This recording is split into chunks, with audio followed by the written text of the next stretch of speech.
Hey guys, welcome back to my YouTube channel. ಎಲ್ಲರೂ ಹೇಗಿದ್ದೀರಾ? ಚೆನ್ನಾಗಿದ್ದೀರಾ? ನಾನು ಚೆನ್ನಾಗಿದ್ದೀನಿ. ನೀವೆಲ್ಲ ಸೂಪರ್ ಆಗಿದ್ದೀರಾ ಅಂತ ಭಾವಿಸ್ತಾ ಇವತ್ತಿನ ವಿಡಿಯೋ ಸ್ಟಾರ್ಟ್ ಮಾಡ್ತಾ ಇದ್ದೀನಿ. ಇವತ್ತಿನ ವಿಡಿಯೋದಲ್ಲಿ ಜಸ್ಟ್ ಇಂಟ್ರೊಡಕ್ಷನ್ ವಿಡಿಯೋ ಮಾಡ್ಕೊಂಡಿರಲಿಲ್ಲ ವಿಡಿಯೋಕ್ಕೆ, ಅದಕ್ಕೆ ಮಾಡ್ತಾ ಇದ್ದೀನಿ. ಆ್ಯಂಡ್ ವಿಡಿಯೋ ಇಷ್ಟ ಆದರೆ ಲೈಕ್ ಮಾಡಿ, ಹಾಗೆ ನನ್ನ ಚಾನಲ್ನ ಸಬ್ಸ್ಕ್ರೈಬ್ ಮಾಡ್ಕೊಳ್ತೇನೆ ಮರಿ ವಿಡಿಯೋ, ಓಕೆನಾ? ಸೊ ಇವತ್ತು ನೀವು ಆಲ್ರೆಡಿ ತಮ್ಮನೇಲಿ ನೋಡಿ ಗೊತ್ತಾಗಿರುತ್ತೆ, ನಾನು ಮನೆಯಲ್ಲೇ ಪಿಜ್ಜಾ ಮಾಡಿದ್ದೆ, ಬ್ರೆಡ್ ಪಿಜ್ಜಾ ಮಾಡಿದ್ದೆ. ಸೊ ಮಕ್ಕಳಿಗೆಲ್ಲ ತುಂಬ ಇಷ್ಟ ಆಗುತ್ತೆ, ತುಂಬ ಚೆನ್ನಾಗಿ ಕೂಡ ಆಗಿತ್ತು. ಸೊ ಅದಕ್ಕೆ ವಿಡಿಯೋ ಮಾಡ್ಕೊಂಡಿದ್ದೆ, ಕ್ಲಿಪ್ಪಿಂಗ್ಸ್ನ ಆ್ಯಡ್ ಮಾಡ್ತೀನಿ, ವಿಡಿಯೋನ ನೋಡ್ಕೊಂಬನ್ನಿ. ಆ್ಯಂಡ್ ಅದ್ರ ಜೊತೆಗೆ ನಿಮ್ಮನೆಲ್ಲೂ ನೀವು ಕೂಡ ಟ್ರೈ ಮಾಡಿ, ಮಕ್ಕಳಿಗೆ ಕೊಡಿ, ಬೇಗನೆ ಆಗುತ್ತೆ. ಸೊ ಎಲ್ಲನೂ ರೆಡಿ ಮಾಡಿ ಇಟ್ಕೊಂಡಿದ್ರೆ ಒಂದು 10 ನಿಮಿಷದಲ್ಲೆಲ್ಲ ನೀವು ಮನೆಯಲ್ಲೇ ಪಿಜ್ಜಾ ಮಾಡಿ ಮಕ್ಕಳಿಗೆ ಕೊಡ್ಬೋದು. ತುಂಬ ಇಷ್ಟಪಡ್ತಾರೆ ಮಕ್ಕಳು, ತುಂಬ ಚೆನ್ನಾಗಿ ಕೂಡ ಆಗಿತ್ತು, ಟೇಸ್ಟಿಯಾಗಿತ್ತು. ಸೊ ವಿಡಿಯೋನ ನೋಡಿ ನಾನು ಹೇಗೆ ಮಾಡಿದ್ದೆ ಅಂತ ಹೇಳಿಬಿಟ್ಟು, ಇಷ್ಟ ಆದರೆ ಲೈಕ್ ಮಾಡಿ, ಹಾಗೆ ನಿಮ್ಮನೇಲಿ ನೀವು ಟ್ರೈ ಮಾಡಿದ ಮೇಲೆ ಕಮೆಂಟ್ ಮಾಡಿ ಹೇಳಿ ಹೇಗಾಗಿತ್ತು ಅಂತ, ಓಕೆನಾ? ಸೊ ಬನ್ನಿ ವಿಡಿಯೋ ಕಂಟಿನ್ಯೂ ಆಗಿ ನೋಡಿ. ಮೊದಲಿಗೆ ಬ್ರೆಡ್ ಪಿಜ್ಜಾ ಮಾಡೋದಕ್ಕೆ ಚೀಸ್ನ ರೆಡಿ ಮಾಡಿ ಇಟ್ಕೊಂಡಿದ್ದೆ, ಚೀಸ್ನ ತುರಿದು ಇಟ್ಕೊಂಡಿದ್ದೆ. ಅದಾದಮೇಲೆ ಮಯೋನೀಸ್ ಇಟ್ಕೊಂಡಿದ್ದೆ, ಆ್ಯಂಡ್ ಪನ್ನೀರ್ ಕಟ್ ಮಾಡಿ ಇಟ್ಕೊಂಡಿದ್ದೆ.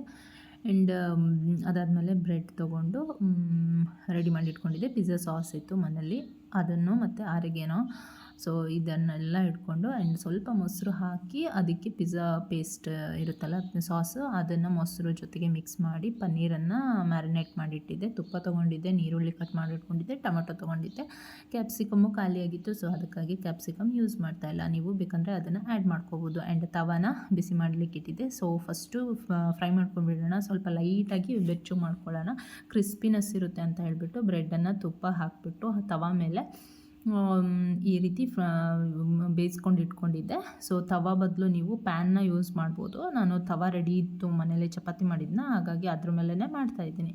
ಸೊ ಅದಾದಮೇಲೆ ಇದಕ್ಕೆ ಇವಾಗ ಪಿಜ್ಜಾ ಸಾಸನ್ನು ಸ್ಪ್ರೆಡ್ ಮಾಡಬೇಕು, ಮಯೋನೀಸ್ ಕೂಡ ಇದಕ್ಕೆ ಸ್ಪ್ರೆಡ್ ಮಾಡಬೇಕು. ಮಯೋನೀಸ್ ಇಲ್ಲ ಅಂದರೆ ಮನೇಲಿ ಸ್ಕಿಪ್ ಮಾಡಿ, ಏನಾಗಲ್ಲ. ಮಯೋನೀಸ್ ಇದ್ದರೆ ಸ್ವಲ್ಪ ಖಾರ ಕಡಿಮೆ ಅನಿಸುತ್ತೆ ಅಷ್ಟೇ, ಏನು ಡಿಫ್ರೆನ್ಸ್ ಏನಿರಲ್ಲ, ಸ್ವಲ್ಪ ಖಾರ ಕಡಿಮೆ ಅನಿಸುತ್ತೆ. ಇದು ಪಿಜ್ಜಾ ಸಾಸ್ ಸ್ವಲ್ಪ ಖಾರ ಇರುತ್ತಲ್ಲ, ಅದಕ್ಕಾಗಿ. ಆ್ಯಂಡ್ ಸ್ಪ್ರೆಡ್ ಮಾಡಿ ಇಟ್ಕೊಂಡಿದ್ದೆ, ನನಗೆ ಎಷ್ಟು ಬೇಕೋ ಅಷ್ಟನ್ನು ನಾನು ಸ್ಪ್ರೆಡ್ ಮಾಡಿ ಇಟ್ಕೊಂಡಿದ್ದೆ. ಸ್ವಲ್ಪ ಖಾರ ಜಾಸ್ತಿ ಬೇಕು ಅಂದರೆ ಫುಲ್ಲು ಸ್ಪ್ರೆಡ್ ಮಾಡ್ಕೋಬೋದು ನೀವು, ಸ್ವಲ್ಪ ಖಾರ ಜಾಸ್ತಿ ಆಗುತ್ತೆ, ಬ್ರೆಡ್ಡು ಚಿಕ್ಕದಿರುತ್ತಲ್ಲ, ಸೊ ಅದಕ್ಕೋಸ್ಕರ ಖಾರ ತುಂಬ ಅನಿಸುತ್ತೆ. ನಿಮಗೆ ಖಾರ ನಡೆಯುತ್ತೆ ಅಂದರೆ ನೀವು ಫುಲ್ ಸ್ಪ್ರೆಡ್ ಮಾಡಿ ಇಟ್ಕೋಬೋದು. ಆ್ಯಂಡ್ ಮಯೋನೀಸ್ ಹಾಕ್ಬಿಟ್ಟು ಕೂಡ ಇವಾಗ ನಾನು ಅದನ್ನು ಕೂಡ ಫುಲ್ಲಾಗಿ ಸ್ಪ್ರೆಡ್ ಮಾಡ್ತೀನಿ. ಸೊ ಸ್ಪ್ರೆಡ್ ಮಾಡಿದ ಮೇಲೆ ಅದನ್ನು ನೋಡಿ ಈ ರೀತಿ ಚೆನ್ನಾಗಿ ಸ್ಪ್ರೆಡ್ ಮಾಡಿಕೊಂಡೆ. ಸೊ ಕೆಳಗಡೆ ಪಾರ್ಟ್ ಆಲ್ರೆಡಿ ಬೆಂದಿರುತ್ತಲ್ಲ, ಆ್ಯಂಡ್ ಅದ್ರ ಮೇಲ್ಗಡೆಗೆ ನೀರುಳ್ಳಿ ಮತ್ತು ಟೊಮೆಟೊ, ಈರುಳ್ಳಿ ಟೊಮೆಟೊನ ಎರಡೂ ಕೂಡ ಹಾಕ್ತಾಯಿದ್ದೀನಿ. ಕಾರ್ನ್ ಇದ್ದರೆ ಕಾರ್ನ್ ಕೂಡ ನೀವು ಆ್ಯಡ್ ಮಾಡ್ಕೋಬೋದು, ನೀವು ವೆಜಿಟೇಬಲ್ಸ್ ಏನು ಬೇಕಂದ್ರೂ ಆ್ಯಡ್ ಮಾಡ್ಕೋಬೋದು. ಸೊ ಈ ರೀತಿ ಮಾಡಿಕೊಂಡು ಅದಾದಮೇಲೆ ಅದಕ್ಕೆ ಪನ್ನೀರ್ ಮ್ಯಾರಿನೇಟ್ ಮಾಡಿಟ್ಟಿದ್ನಲ್ಲ, ಸ್ವಲ್ಪ ಮೊಸರು ಮತ್ತು ಪಿಜ್ಜಾ ಸಾಸ್ ಹಾಕಿಬಿಟ್ಟು ಮ್ಯಾರಿನೇಟ್ ಮಾಡಿರೋಂತಹ ಪನ್ನೀರನ್ನ ಕೂಡ ಅದ್ರ ಮೇಲೆ, ಚಿಕ್ಕದಾಗಿ ಪೀಸ್ ಮಾಡಿರೋಂತಹ ಪನ್ನೀರ್ ಕೂಡ ಅದ್ರ ಮೇಲೆ ಸ್ಪ್ರೆಡ್ ಮಾಡ್ತಾಯಿದ್ದೀನಿ, ಹಾಕೋತಾ ಇದ್ದೀನಿ. ಸೊ ಟೇಸ್ಟ್ ಮಾತ್ರ ನೆಕ್ಸ್ಟ್ ಲೆವೆಲ್ ಅನ್ಬೋದು, ಅಷ್ಟು ಚೆನ್ನಾಗಿತ್ತು. ನೀವು ಟ್ರೈ ಮಾಡಲೇಬೇಕು, ಈ ರೀತಿ ಬೇಗ ಆಗುತ್ತೆ. ಮನೇಲಿ ಮಕ್ಕಳಿಗೆ ಎಲ್ಲ ಮಾಡ್ಕೊಡೋಕ್ಕೆ ತುಂಬ ಚೆನ್ನಾಗಿ ಅನಿಸುತ್ತೆ, ಮಕ್ಕಳು ಕೂಡ ಜೊತೆಗೆ ನೀವು ಕೂಡ ಎಂಜಾಯ್ ಮಾಡ್ತೀರಾ ಅಂತ ಹೇಳ್ಬೋದು. ಆ್ಯಂಡ್ ಚೀಸ್ನ ತುರಿದಿಟ್ಕೊಂಡಿದ್ನಲ್ಲ, ಚೀಸ್ನ ಕೂಡ ಸ್ಪ್ರೆಡ್ ಮಾಡ್ತಾಯಿದ್ದೀನಿ. ಇವಾಗ ಸಂಜೆ ಸ್ನ್ಯಾಕ್ಸಿಗೆ ಮಾತ್ರ ಬೇಗ ಮಾಡಿಕೊಂಡು ತಿನ್ಕೋಬೋದು.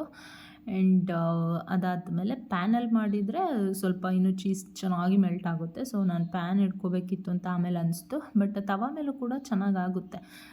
ಅವ್ರ ಮನೇಲಿ ಪ್ಯಾನ್ ಇಲ್ಲ ಅಂದರೆ ತವಾ ಮೇಲೂ ಕೂಡ ಮಾಡ್ಕೋಬೋದು ಅನ್ನೋದಕ್ಕೆ ನಾನು ತೋರಿಸಿದ್ದೀನಿ. ಆ್ಯಂಡ್ ಇದಾದಮೇಲೆ ಎಲ್ಲ ಆರಿಗೇನೋನ ಹಾಕ್ತಾಯಿದ್ದೀನಿ. ಚಿಲ್ಲಿ ಫ್ಲೇಕ್ಸ್ ಬೇಕಂದರೆ ಹಾಕ್ಕೋಬೋದು, ನನಗೆ ಖಾರ ಜಾಸ್ತಿ ಆಗುತ್ತೆ ಅಂತ ಚಿಲ್ಲಿ ಫ್ಲೇಕ್ಸ್ನ ಸ್ಕಿಪ್ ಮಾಡ್ತಾಯಿದ್ದೀನಿ. ಚಿಲ್ಲಿ ಫ್ಲೇಕ್ಸ್ನು ಕೂಡ ನೀವು ಹಾಕ್ಕೋಬೋದು, ಆರಿಗೇನೋನ ನಾನು ಹಾಕಿದ್ದೀನಿ ಅಷ್ಟೇ. ಆ್ಯಂಡ್ ತವಾದ ಮೇಲೆ ಇಟ್ಟು ಇದಕ್ಕೆ ಒಂದು ಕ್ಯಾಪ್ನ ಲಿಡ್, ಈ ರೀತಿ ಲಿಡ್ಡನ್ನು ಕ್ಲೋಸ್ ಮಾಡಿ ಇಡಬೇಕು. ಒಂದು ಕವರ್ ಮಾಡಿಟ್ರೆ ಚೆನ್ನಾಗಿ ಮೆಲ್ಟ್ ಆಗುತ್ತೆ ಚೀಸ್ ಕೂಡ. ಒಂದು 2 to 3 ಮಿನಿಟ್ಸ್ ಮಾಡಿದರೆ ಸಾಕು, ಇಷ್ಟು ಚೆನ್ನಾಗಿ ಅನಿಸುತ್ತೆ. ಅಂದರೆ ನೀರುಳ್ಳಿ ಅರ್ಧಂಬರ್ಧ ಬೇಯ್ದಿರೋ ಥರ ಅನಿಸುತ್ತಲ್ಲ, ತುಂಬ ಚೆನ್ನಾಗಾಗುತ್ತೆ ಟೇಸ್ಟು. ಸೊ ಈ ರೀತಿ ನೋಡಿ ಯಾವ ರೀತಿ ಕಾಣ್ತಾ ಇದೆ, ತುಂಬ ಚೆನ್ನಾಗಾಗಿತ್ತು ಟೇಸ್ಟ್ ಮಾತ್ರ. ಆ್ಯಂಡ್ ನನಗಂತೂ ತುಂಬ ಇಷ್ಟ ಆಯಿತು. ವಿಡಿಯೋ ಎಡಿಟ್ ಮಾಡುವಾಗಲೂ ಕೂಡ ನೆನೆಸ್ಕೋತಾ ಇದ್ದೆ, ತುಂಬ ಚೆನ್ನಾಗಾಗಿತ್ತು. ನೆಕ್ಸ್ಟ್ ಯಾವಾಗಾದರೂ ಸ್ಯಾಂಡ್ವಿಚ್ ಮಾಡೋದನ್ನ ನಾನು ನಿಮಗೆ ಶೇರ್ ಮಾಡ್ತೀನಿ. ಸೊ ನೋಡಿ ಈಗ ಆಲ್ಮೋಸ್ಟ್ ರೆಡಿ ಆಯಿತು. ಆ್ಯಂಡ್ ಇದನ್ನು ಇವಾಗ ಒಂದು ಬ್ಯಾಚ್ ಆಗಿತ್ತು, ಇದು ನೆಕ್ಸ್ಟ್ ಬ್ಯಾಚು ಸರ್ವ್ ಮಾಡ್ತಾಯಿದ್ದೀನಿ. ಸೊ ಹೀಗಿತ್ತು ಪಿಜ್ಜಾ ಮಾಡಿದ್ದು. ಮತ್ತೆ ಸಿಗ್ತೀನಿ ಮತ್ತೊಂದು ಹೊಸ ವೀಡಿಯೋ ಜೊತೆ. ಅವಲ್ಲ, ಥ್ಯಾಂಕ್ಸ್ ಫಾರ್ ವಾಚಿಂಗ್. ಟ್ರೈ ಮಾಡಿ ನಿಮ್ಮ ಮನೇಲೂ ಕೂಡ.